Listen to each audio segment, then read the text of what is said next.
Hey, welcome to Life in the Leadership Lane. I'm your host, Bruce Waller, where I get to talk to leaders that are making a difference in the workplace and in our community. What do they do to get started, and what are they doing to stay there? And today, oh my goodness, I have another special guest.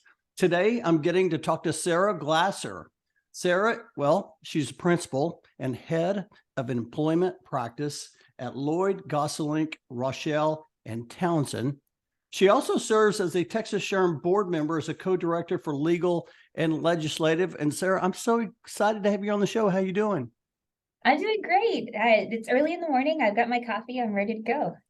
I love it. I've had you on my list to get you on the show ever since I met you. We met when you joined Texas SHRM, and I really enjoyed getting to know you. But I was going to mention that we recently were at the Central Texas Annual Conference, the Syntex Conference, and you were speaking. I got to see you speak. What'd you think about that conference? Oh, it was so much fun. But you know what the best part was? What's that? Was it the MC? The Of course. MC. Oh, who might that have been? Oh, thank No, you. it was what I really loved about it Yeah. was where you got the papers and you had everyone do the post-it notes to put their takeaways up. I just thought that was such a great idea and a great way to get people engaged, and I loved to see how people continue to do it throughout the day. That was a very engaging conference. Yeah. So basically, what Sarah's talking about for those that are listening is that we had some sticky notes and we used the acronym ACT, right? And that is all about action changes things. And after each speaker during the conference, everyone would write one takeaway down and they would go and they would pin it on the board, and speakers would be able to see what that takeaway was. It's great immediate feedback, isn't it? Yeah, it was really cool. And I enjoyed, so my presentation was an employment law update. So I was just kind of sharing information. So I didn't have a ton of takeaways or things that you can physically do after the presentation, except for something maybe like go review your handbook policies. But it was really interesting to see that people tended to write similar things on the post-it notes. So there was sort of a clump of post-it notes talking about the FMLA update I shared, and a clump of post-it notes talking about, the other updates. And so that was really interesting to see that people tend to hear certain things that I'm talking about. Yeah, and like I said, it's the first time I got to see you speak. You are so calm, cool, and collected. I love how you gave me a fun fact before you went up on podium, how you were a soccer player. Mm-hmm. Not just a soccer player, I think the shortest soccer player, the Yeah, goalie. yeah. Weren't you the goalie? Oh, so yeah, that's the point of the joke, is that goalies are supposed to usually tall, historically, and most goalies you see are very tall people, and it's really unusual to see a goalie who is short. But I went with it, I ran with it, I did my best, and we were good. We won state when I was either a junior or a senior, I can't remember. I love it. So that, I guess I have to share that part of the story too, or else people would just think, well, I mean, anyone can do anything. It doesn't mean you're good at it, but I love it. I love it. Well, let me ask you this. I always like for my guests to share a little bit about their organization and how you serve your customers. Talk a little bit about your firm. yeah, absolutely. So Lloyd Gosselink is a firm. We're based out of Austin. We've got one office and about 35 attorneys, and our main kind of practice area is environmental law. So we actually have water lawyers and air lawyers and energy lawyers, and I exist, and my group exists to sort of serve the clients that these environmental lawyers or lawyers serve. So I have a lot of really cool clients, like cities and counties and public utility organizations. It's really cool to be involved with the really big things that public entities in Texas are doing. So that's one part of my practice. I also, of course, take on any other client that calls me. So I do a lot of work with private entities too, usually smaller businesses tend to call me, and a lot of the work that I do is HR counseling. So my clients call me on the phone and say, I got this thing, I've got this going on. What do you think I should do? And I spend time working through it with them. I do a lot of policy writing. I'll do investigations. I defend in litigation when I have to, but we always try to avoid that on the front end, and that's really my goal, is helping my clients avoid that stuff, staying off the witness stand, for if you want to put it that way. I love that. You know, you also serve Austin SHRM chapter as well. And one of the things I have noticed being part of Dallas HR and the HR Connect forum that's used is that the majority of people in those associations are smaller employers. So they really lean on the professionals in the organization, and then of course the employment law. You serve in so many different ways. You just don't. A lot of people. I was sharing with Dustin Pascal, who also serves Texas SHRM, and who's been part of Dallas HR for many years in leadership roles. That, you know, when members of the association ask questions, you're there to help. You are always like serving in any way you can. I just think that's Yeah. so cool. Yeah, and Dustin probably does it all the time too. I mean, it doesn't happen all the time, but if somebody calls a member of Austin SHRM or even Texas SHRM and they need help, you know, they need someone to point them to a legal resource or a form or something like that, we're usually happy to help. I try not to go too far. I don't want to give someone legal advice that then they think that I'm their lawyer without engaging me. But we try to do everything we can to help. And that's I don't know. I think you really hit the nail on the head when you were talking about how most of Austin SHRM's members are small businesses.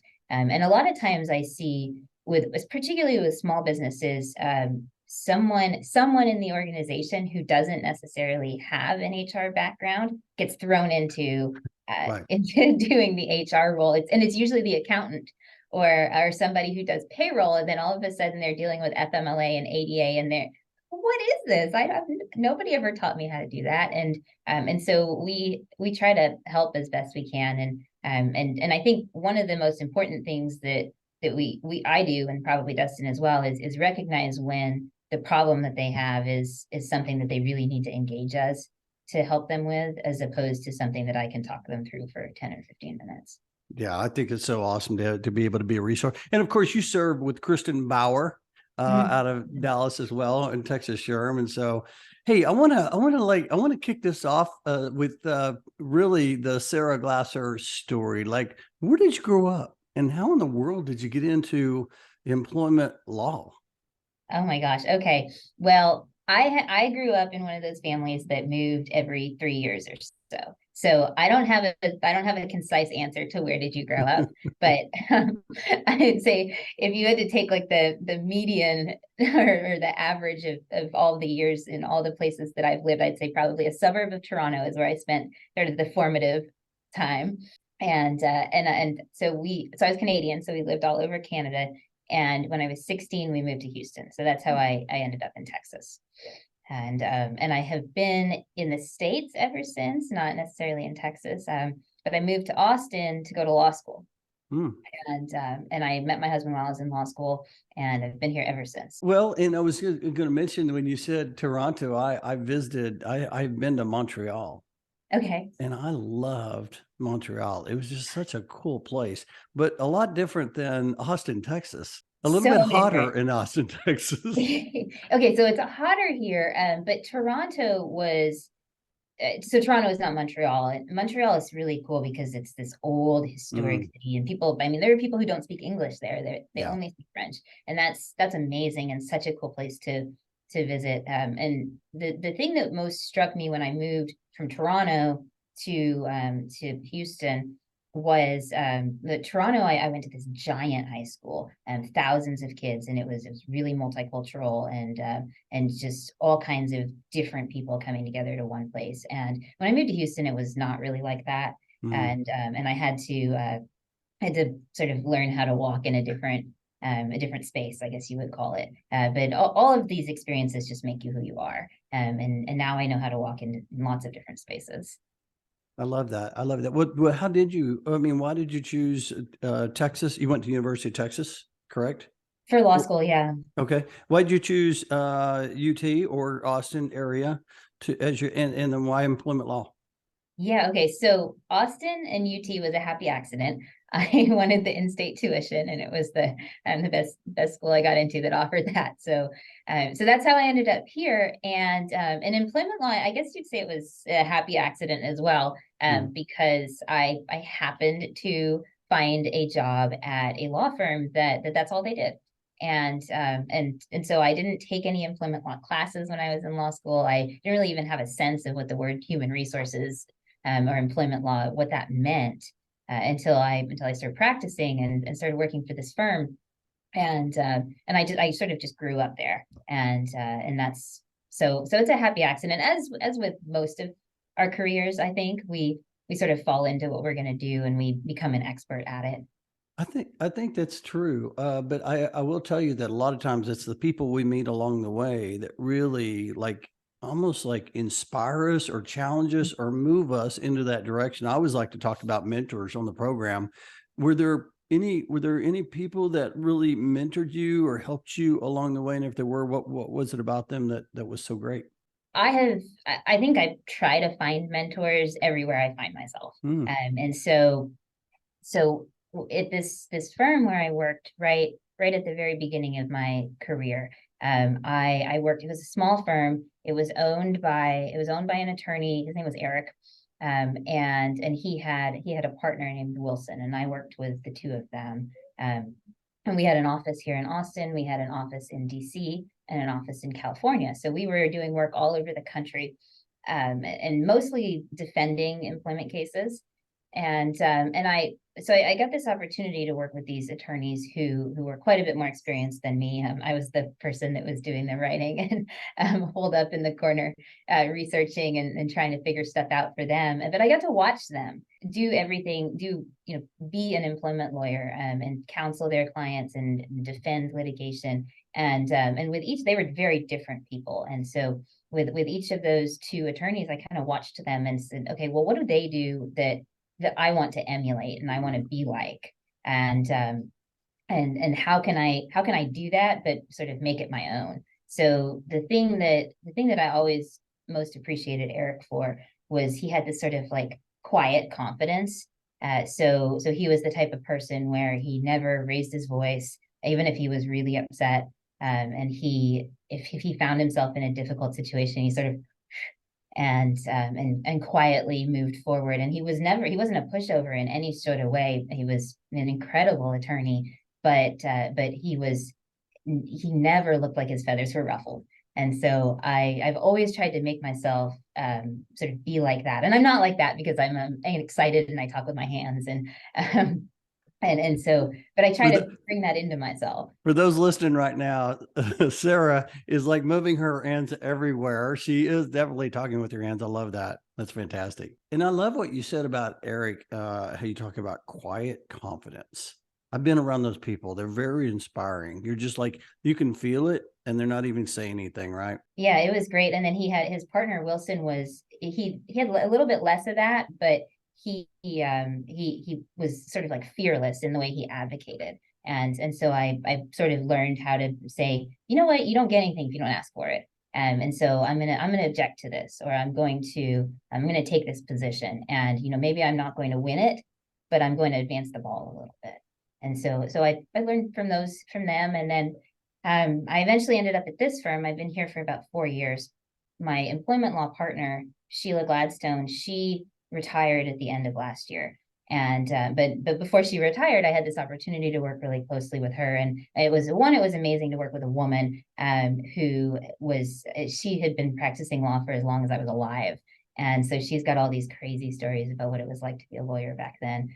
She was just fearless. She would, if she thought something, she said it, and it was really great to get to know someone who was so confident and so sure of themselves. And that's something that I try to bring into myself and I emulate. love that.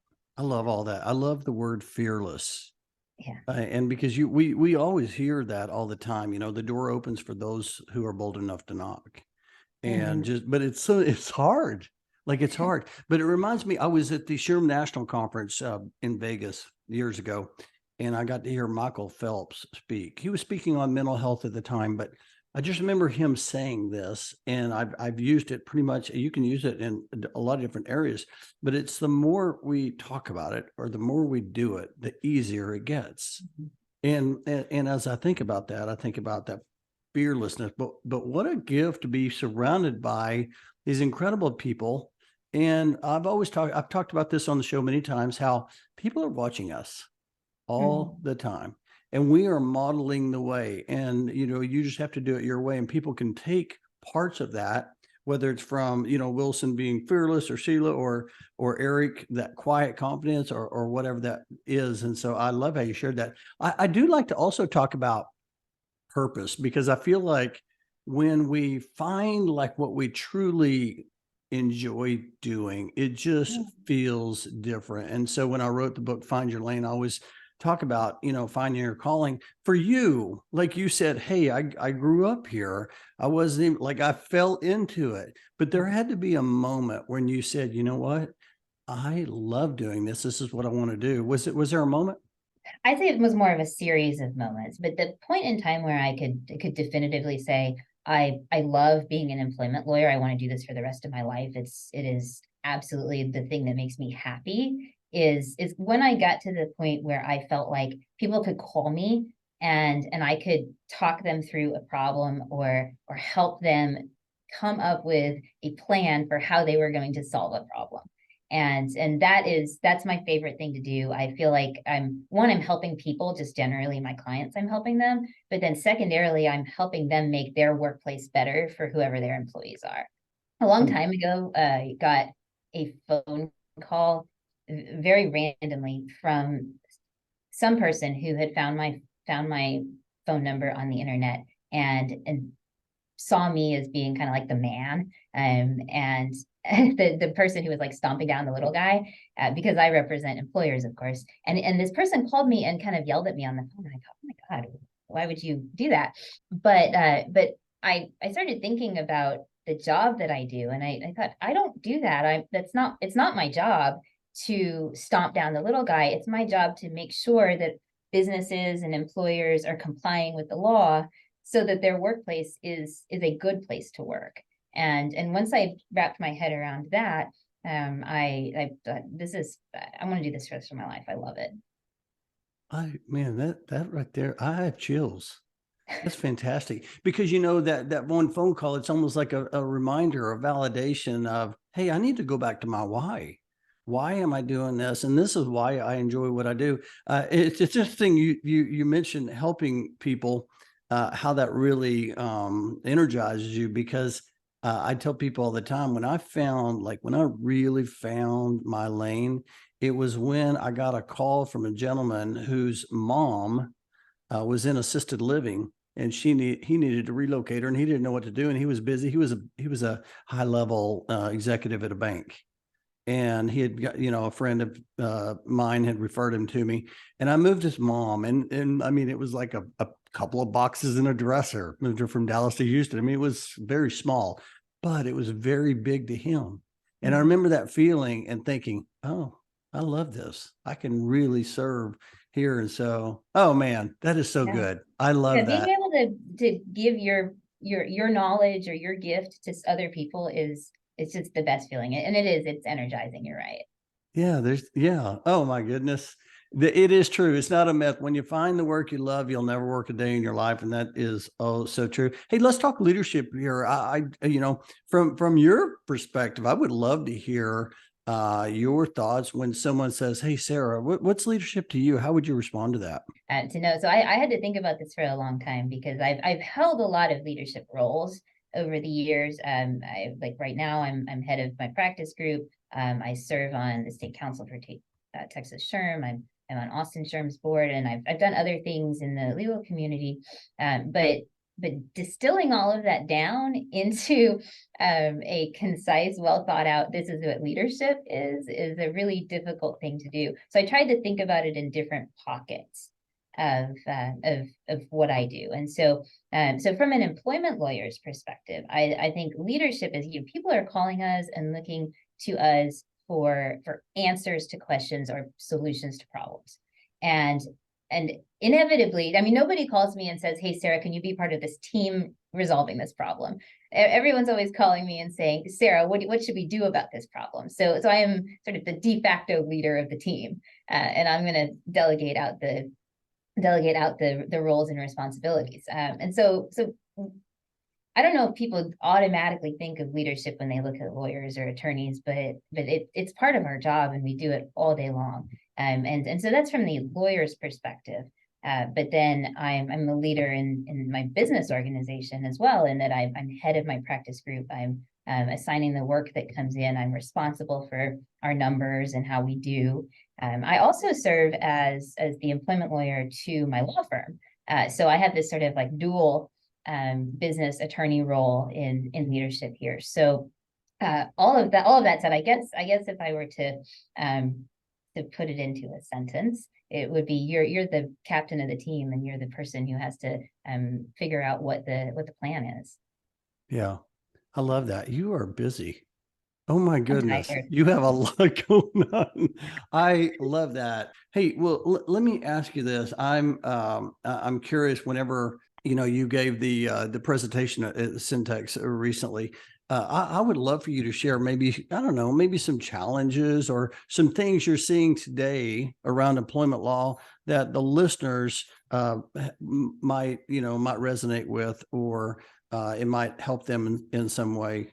Any thoughts around, I don't know, employment law challenges you're seeing? So I think, sort of as an umbrella comment, the employer-employee relationship is one of the most regulated in the country. And it does, so we've got federal statutes, we've got state statutes, sometimes we have local ordinances. And a lot of those laws or regulations apply to most employers regardless of their size. So we've got some, if you have fewer than 15 employees, then some of the laws don't apply to you. But if you've got 15 or more employees, it doesn't matter how much money you make or how big you are, or how small you are, you're held to the same standards as the Targets and the 7-Elevens and the Walmarts of the world. And so you have this as a business owner or as an HR person working for a small organization, you have this expectation of understanding many, many, many different laws and regulations. And sometimes if you're operating in different jurisdictions, you have there's this expectation that you are able to comply with the rules as they exist in Austin, or the rules as they exist in Dallas. And that's a big burden to put on employers, and it's hard, and it's constantly changing, and things continue to update. So I think that's one of the major challenges. It's nothing new. This has been a challenge with respect to employment law for a very long time. But employers have to constantly be on the ball with respect to what is changing at the federal level, the state level, and in the locality where they operate. So that's a compliance challenge. Some examples of that we're seeing right now are things like paid sick leave. There's legislation pending in the legislative session right now that could potentially make it so that in Texas we can't have that kind of thing unless the state legislature passes it, which would make compliance easier for employers. But there's another side to the position, which is that if we don't implement this stuff at a local level, it'll never happen. So it's back and forth. And then if you operate elsewhere, so somewhere outside of Texas, if you're operating in California or Colorado or something like that, you've got this entire patchwork of laws. And the same, it's the same with respect to things like salary transparency, ban the box, medical marijuana, all kinds of stuff. So it's just keeping on top of stuff, I think, is one of the most difficult things, particularly from a smaller organization's perspective. It's very fascinating when I think about law, because I think about, like you said, that it depends on where you're coming from, right? Federal, state, or local. And then there's just so much. There's just so much. And that's why employers lean on companies like your firm And to help them. Texas SHRM and Austin SHRM and all of the local chapters that exist to share that information. And sometimes the federal and the state are contradicting each other. Like if you look at marijuana laws right now, they're still illegal federally, but we have in Texas, we've got medical marijuana. In other states, we've got recreational uses legal now. So it just keeps changing. Well, let me ask you this. Okay, so man, I have so many questions for you, Sarah. The first question I have, though, I'm sitting here thinking, and yes, I did give you some questions beforehand, but as you're talking here, when does, like, for someone listening right now, when's that red flag when they need to reach out and they need to talk to someone? Like, are there any commonalities there that you see that, hey, typically when you see this, that's when you need to make a call?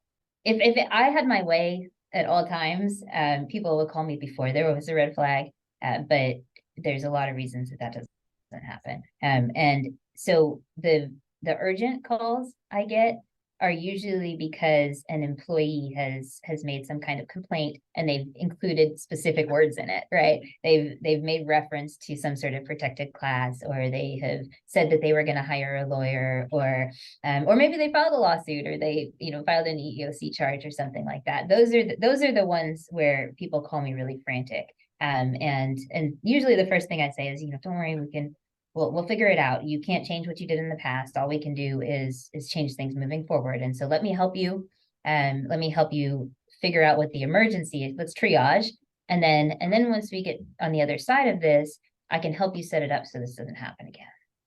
I wrote down, we'll figure it out, because when you said that, I immediately thought of earlier when you talked about that quiet confidence. When you just said that, I felt like if I was going to call you and you said, hey, don't worry, we're going to figure this out.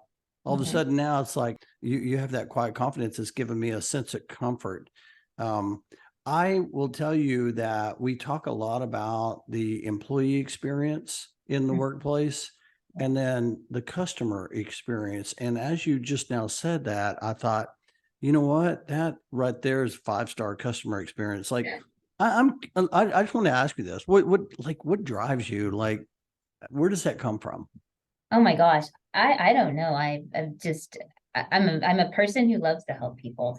And I'm sure there's a term for having this type of personality trait, but I always just want people to feel better, and to get off the phone or end the day feeling like, okay, there's a solution to my problem. We're going to solve it. And I'm not a magician. Nobody's a magician. You can't snap your fingers and make a lawsuit go away or something like that. Although we want to sometimes. Although I'm sure everyone wants me to, yeah. But you can't do that. But you can Right. say, look, this is something that Eric and Wilson taught me a long time ago, which is you can't change the facts. So I used to find myself in a litigation matter and get so worked up over what a particular witness said or what a particular document said, and you can't change that, Sarah. In fact, it's illegal to change it because that's testimony.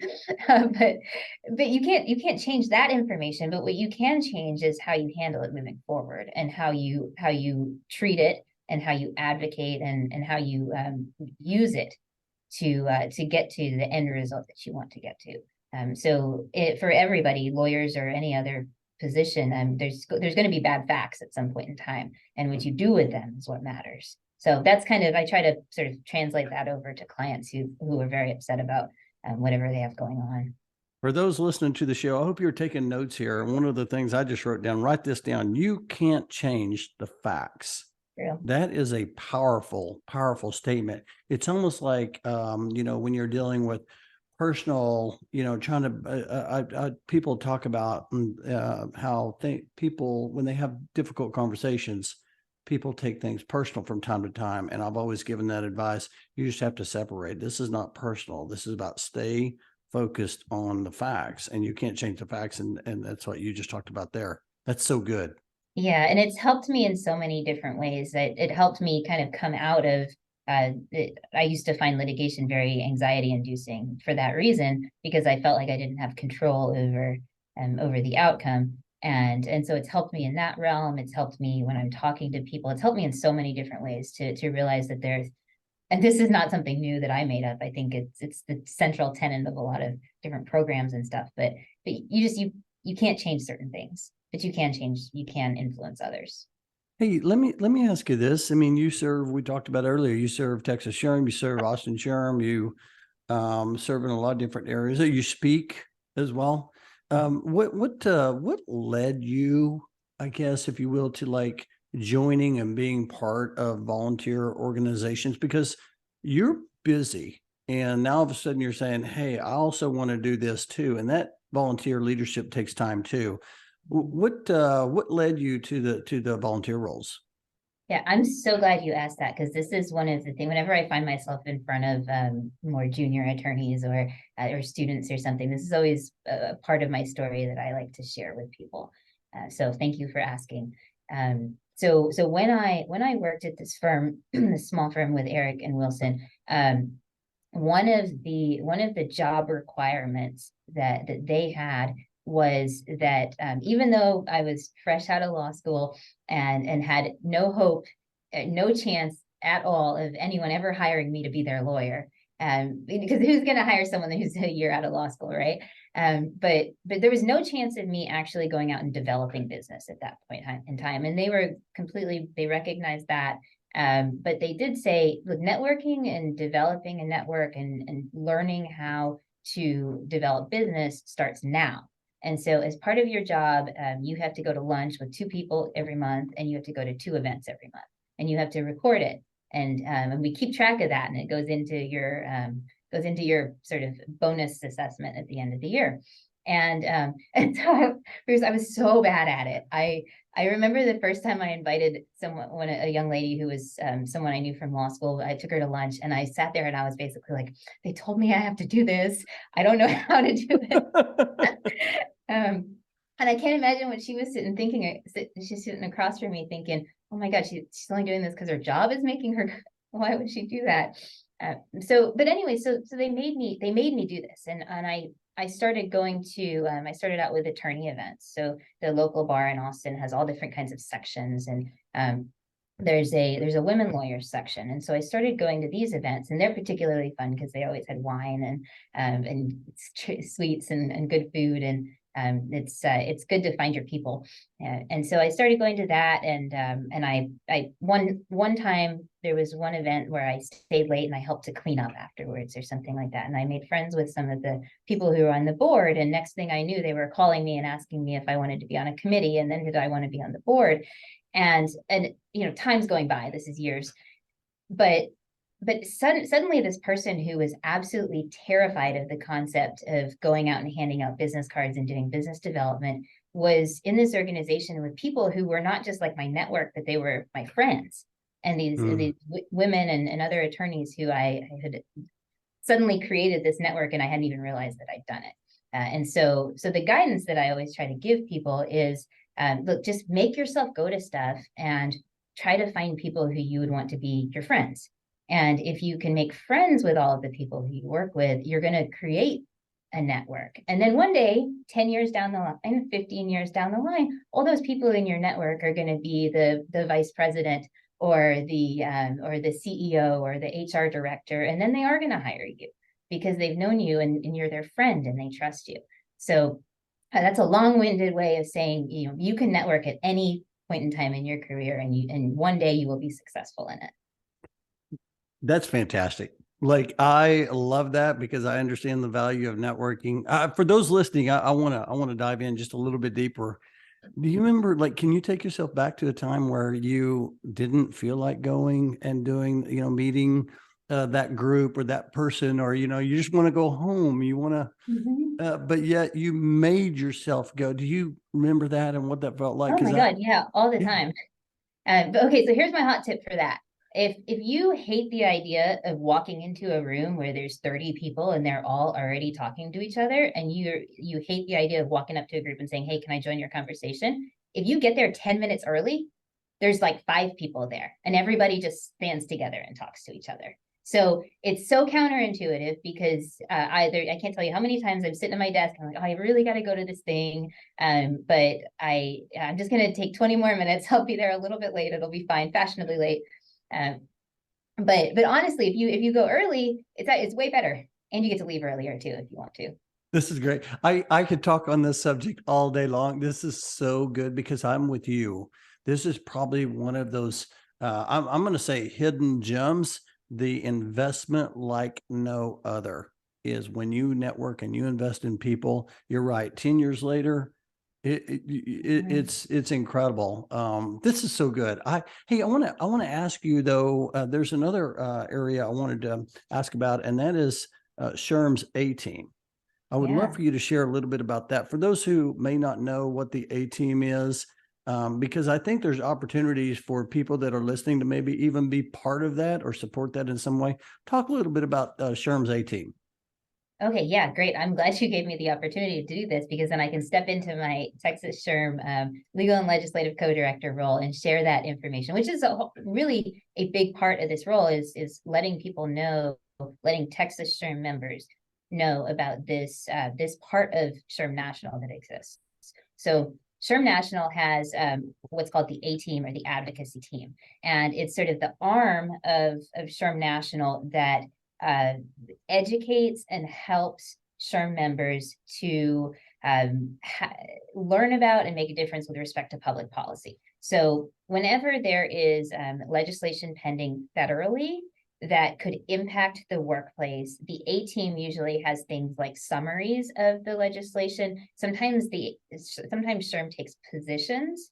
A great example of that is the FTC recently issued a proposed rule on non-competes, and SHRM National actually submitted a comment to that proposed rule. And if you were part of the A team, you would have received e-blasts giving you an opportunity to review SHRM's comment and submit your own comments and then otherwise advocate. And so if you hold a leadership role on a local chapter of SHRM, you can use SHRM National's A team information to pass on to your members. So you can sort of make it your own and pass it on. So we do that a lot. To the extent that the A team emails us information, we try to pass it on to people. And I use it myself to stay updated. So if you want to become a part of SHRM's A team, there is a form that you fill out on their website. So you Google like SHRM A team and you sign up through that and you'll start getting the e-blasts.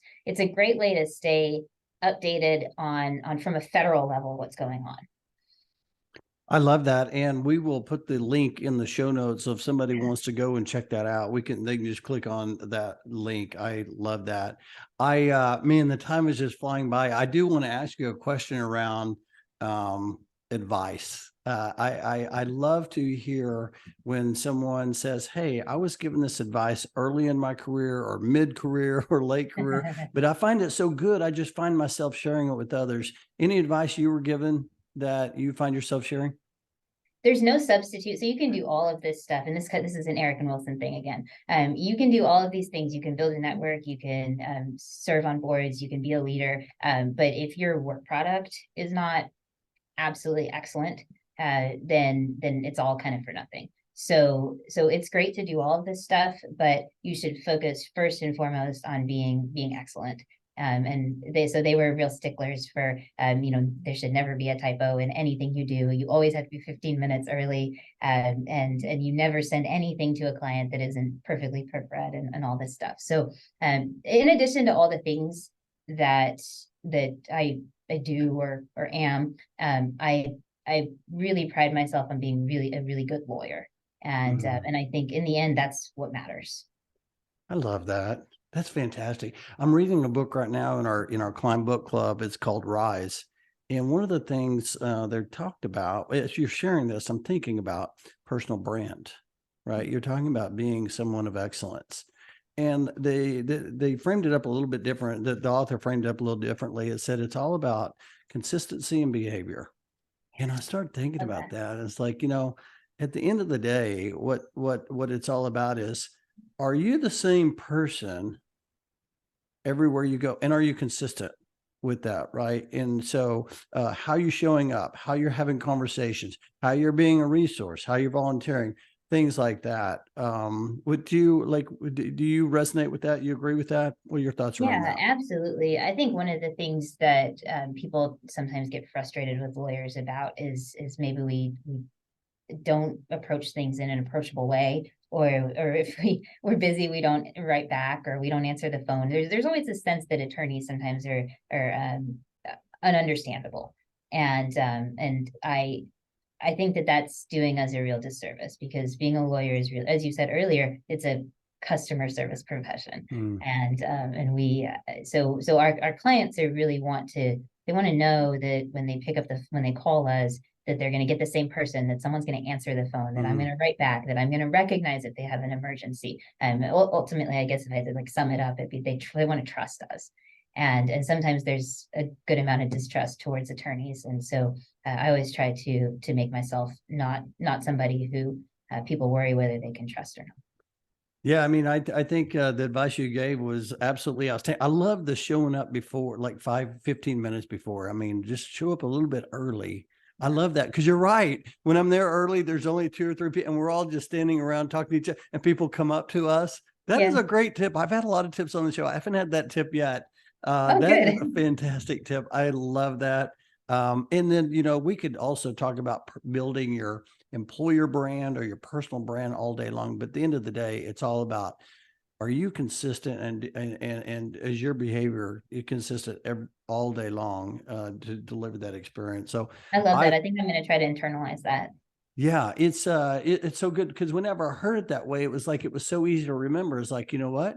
It's all about my behavior and being consistent. Like, like when I walk out the door? So I have people all the time, they'll say, hey, are you the same person you are at work as you are at Texas SHRM, or as you are at home? And I'm like, I don't know how else to be. I try to be that same person. I heard Tony Sue one time. He's a former CEO of Zappos that passed a few years ago. And I heard it from him many, many years ago. And he said, it's not about work-life balance. It's about work-life integration. And that's the day I said to myself, I'm going to be the same person everywhere I go, regardless. And so I love that. It's been so much fun. I appreciate you coming on here. Hey, let's shift to, it's time to accelerate. I want to ask you a few fun questions. Would you rather read a book? I mean, you read a lot of books. I know you, Sarah.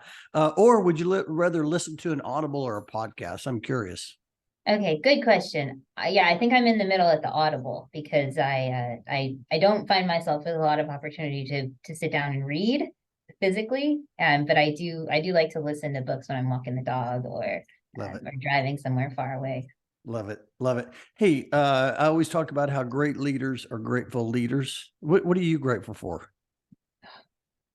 I am grateful for the opportunity that I have to practice law at the law firm that I am at, because my partners are incredible people and kind, and every single one of them is at the top of their field. So I'm really grateful for that. And all the other things that I get to do. I love being part of Texas SHRM with all those people who are at the top of their field. I mean, it's just so amazing I feel really lucky that I know so many smart people. Yeah, we have an incredible group in Texas SHRM, and every time we get together, it just feels like family. It just feels so good. Everybody's there and it's kind of been the theme. Everybody's there to help each other, and that's what makes it so cool. Hey, outside of like practicing employment law, what energizes you? What do you like to do? Okay, well, I think the natural thing to say here is my husband and my kids energize me. I love being around them, and it is so true. But at the same time, my kids are little, so they also tire me out.